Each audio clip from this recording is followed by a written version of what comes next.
بسم اللہ الرحمن الرحیم۔ مسلمانوں، جگہ جگہ پر جو ہم مسلمان پٹ رہے ہیں، کبھی دیوبندیوں کو لپیٹا جاتا ہے تو کبھی بریلیوں کو لپیٹا جاتا ہے، کبھی سنبل میں مسلمانوں کو ٹارگیٹ کیا جاتا ہے تو کبھی بریلی میں تو کبھی دیوبند میں مسلمانوں کو ٹارگیٹ کیا جاتا ہے۔ یہ سارا معاملہ ہماری بدعملیوں کا نتیجہ ہے۔ ہمارے درمیان اتنا انتشار ہے، اتنا اختلاف ہے کہ ہم ایک دوسرے کو مسلمان سمجھنے کے لیے تیار نہیں، ہم ایک دوسرے کو عاشق رسول ماننے کے لیے تیار نہیں، ہم ایک دوسرے پر گستاخی کے فتوے لگاتے ہیں، ہم ایک دوسرے کے نقصان پر خوش ہوتے ہیں، ہم ایک دوسرے کی پریشانی پر ہنستے اور مذاق اڑاتے ہیں۔ جب میرا گھر جل رہا ہوتا ہے تو آپ خاموش ہوتے ہیں، اور جب آپ کے گھر کے جلنے کی باری ہوتی ہے تو میں بھی کھڑا ہوا سیکتا ہوں۔ یہی حال ہمارے ہندوستان اتر پردیش کے مسلمانوں کا ہے۔ دوسری بات، ہم دعووں میں تو عاشق رسول بنتے ہیں، زمینوں پر ہم اتر کر احتجاج بھی کرتے ہیں، کہیں کہیں پر ہلا گلا بھی کرتے ہیں، لیکن کیا عملی طور پر ہم یقیناً نبی پاک علیہ الصلوۃ والسلام سے محبت کرتے ہیں؟ یہ ایک بہت بڑا سوال ہے۔ اسی دور میں جبکہ ہمارے اتر پردیش اور پھر اب ملک بھر میں اہل محمد کو لے کر جو احتجاج پروٹیسٹ جگہ جگہ پر ہو رہا ہے، اس میں بہت سارے علماء اس سے خود اختلاف کر رہے ہیں۔ یہ کہہ رہے ہیں کہ اس طرح سے پروٹیسٹ نہیں کرنا چاہیے، اس لیے کہ اس کی وجہ سے زمینی انتشار ہوگا، پولیس پرشاسن مسلمانوں کے خلاف ایکشن لے گی، سرکار بھی ایکشن لے گی، اور ہمارے ملک کی جو بہت سی عوام ہے، جو غیر مسلم حضرات ہیں، ان کے دلوں میں ہماری غلط شبیہ اور تصویر جائے گی۔ وہ یہ سوچیں گے کہ لوگ کس طرح سے دنگا کر رہے ہیں، کس طرح سے دیش کا ماحول خراب کر رہے ہیں، یہ کس طرح سے سڑکوں کو روڈوں کو جام کر رہے ہیں۔ دوسری بات ناظرین، میں آپ کی جانکاری کے لیے بتلا دوں، علماء اس موقع پر کہہ رہے ہیں اگر آپ سچ مچ جناب محمد صلی اللہ علیہ وسلم سے عشق کرتے ہیں، جیسے کہ ہر ایک مسلمان کرتا ہے، تو آپ اللہ کے رسول کی سنتوں کو اپنی زندگی میں اتاریں، نبی پاک علیہ الصلوۃ والسلام کو عملی طور پر ہم اپنا رہبر بنانے کی کوشش کریں۔ ہم ہر ایک خوشی میں، اپنے ہر ایک غم میں جناب محمد رسول اللہ صلی اللہ علیہ وسلم کی سنتوں کو، آپ کے طریقے کو دیکھیں،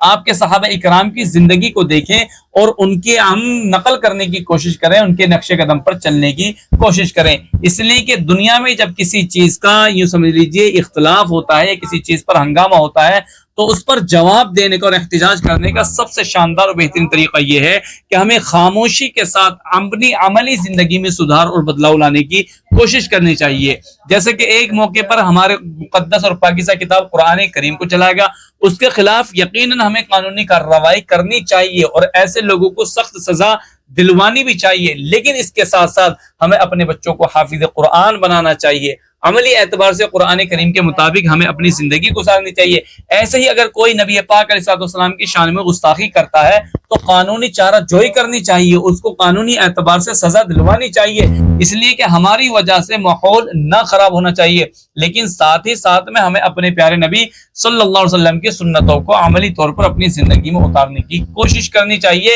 اور ہمیں سچ مچ میں پیروکار اور اللہ کے نبی صلی اللہ علیہ وسلم کا امتی بننا چاہیے۔ اب ہم پروٹیسٹ بھی کر رہے ہیں، احتجاج بھی کر رہے ہیں، دھرنے بھی دے رہے ہیں، اور سارے کام کر رہے ہیں، اور اس کی وجہ سے بسا اوقات ہم قانونی زد میں بھی آ رہے ہیں۔ ہمارے نہ کتنے نوجوان مسلمان گرفتار ہو گئے، کتنی ہماری ماں بہنوں کو